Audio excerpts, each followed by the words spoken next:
me get this clear. Cause I had no idea.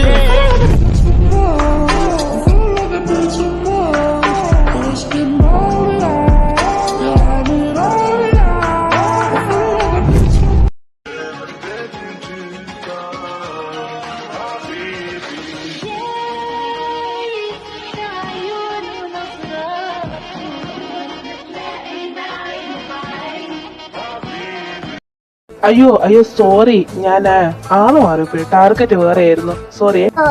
It's okay, കുഴപ്പമില്ല. How sweet. വെറുതെ നമ്മൾ ഇവരെ സംശയിച്ചു. എന്നെ പറഞ്ഞാൽ മതിയല്ലോ, ഞാൻ നിന്നെ വിശ്വസിച്ചു പോയില്ലേ. സോറി പാവം കുഞ്ഞ്.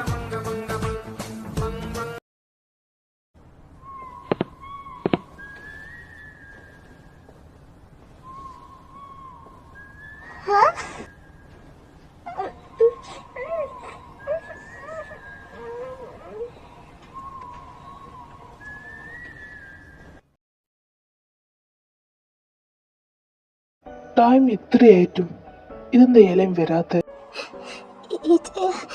ഇതെന്താ ഇത്രയും നേരം വൈകിട്ടും മോളെന്താ വരാത്ത? അവള് നേരം വൈകി വരാണ്ടിരുന്നിട്ടില്ല. നമ്മളെ മോൾക്കെന്തെങ്കിലും? നീ വേണ്ടാത്തൊന്നും പറയണ്ട. അവളെ ഫ്രണ്ട്സിന്റെ കൂടെ ചുറ്റി കളിച്ച് നടക്കായിരിക്കും. പപ്പ, അവളിവിടെ എത്തിയോ? അല്ല, നീയല്ലേ കോളേജിൽ പോയത്? പിന്നെന്താ ഇവിടെ വന്നിക്കോന്നുള്ള ക്വസ്റ്റ്യൻ? അത് പിന്നെ ഞാൻ കോളേജ് വിട്ടപ്പോൾ കുറെ അവളെ തിരഞ്ഞു. പിന്നെ അവളെ ഫ്രണ്ട്സിനോട് ചോദിച്ചപ്പോൾ ഫ്രണ്ട്സ് പറഞ്ഞു അവൾ വീട്ടിലേക്ക് പോയെന്ന്. പിന്നെ അവളെ വിളിച്ചു നോക്കാനും പറ്റിയില്ല, എൻ്റെ ഫോൺ ഇവിടെ ആയിരുന്നു. അതുകൊണ്ടാണ് ചോദിച്ച് അവളിവിടെ എത്തിയോന്ന്. വാട്ട്? അവളിങ്ങോട്ട് വന്നു, ബട്ട് ഇവിടെ അവൾ എത്തിയില്ലല്ലോ. അപ്പോൾ നമ്മുടെ ഡോണ്ട് വറി, അവൾക്കൊന്നും പറ്റില്ല. Trust me. അവളെ ഞാൻ ഒരു പോറൽ പോലെ ഏൽക്കാതെ ഇവിടെ കൊണ്ടെത്തിക്കും. അവൾക്കൊന്നും പറ്റില്ല മാമ, ഒന്നുകൊണ്ട് പേടിക്കണ്ട.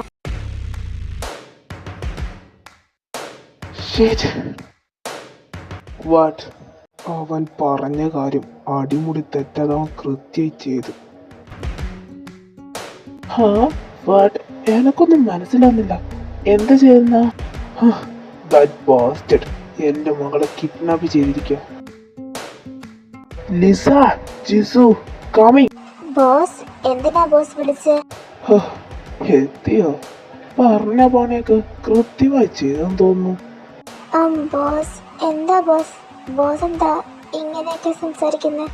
എന്താ പ്രോബ്ലം? പ്രോബ്ലം എന്താണെന്നറിയില്ലേ? എലൈൻ ആരോ കിഡ്നാപ്പ് ചെയ്തിരിക്കുക. വാട്ട്? അതെങ്ങനെ? അതന്നെ ജിസു, ഞാൻ അങ്ങോട്ട് ചോദിക്കുന്നത്. അതെങ്ങനെ? എലൈൻ്റെ പ്രൊട്ടക്ഷന് വേണ്ടി നിങ്ങൾ അവിടെ പൊടി കടയിൽ എത്തിച്ചു. പിന്നെ എങ്ങനെ എലൈനെ കിഡ്നാപ്പ് ചെയ്തു? അതുകൊണ്ട് ഒരു ജോലിയും മര്യാദയ്ക്ക് ചെയ്യാൻ പറ്റാത്തതുകൊണ്ട് തന്നെ നിങ്ങൾ പിന്നെ എന്തിനവിടെ നിപ്പിക്കുന്നേ? അപ്പോ ഗുഡ് ബൈ. ചേക്കേ, വേണ്ട, ഇവരൊന്നും ചെയ്യണ്ട. ഇവരെ കൊന്ന എലൈനെ തിരിച്ചു കിട്ടുന്ന. ബോസ്, ഞങ്ങൾക്ക് തന്നെ മിസ്റ്റേക്ക് പറ്റി. അതുകൊണ്ട് തന്നെ ഞങ്ങളും കൂടി ശ്രമിച്ച് എലൈനെ എങ്ങനെയാണ് കണ്ടുപിടിക്കും. ഓ നൈസ്.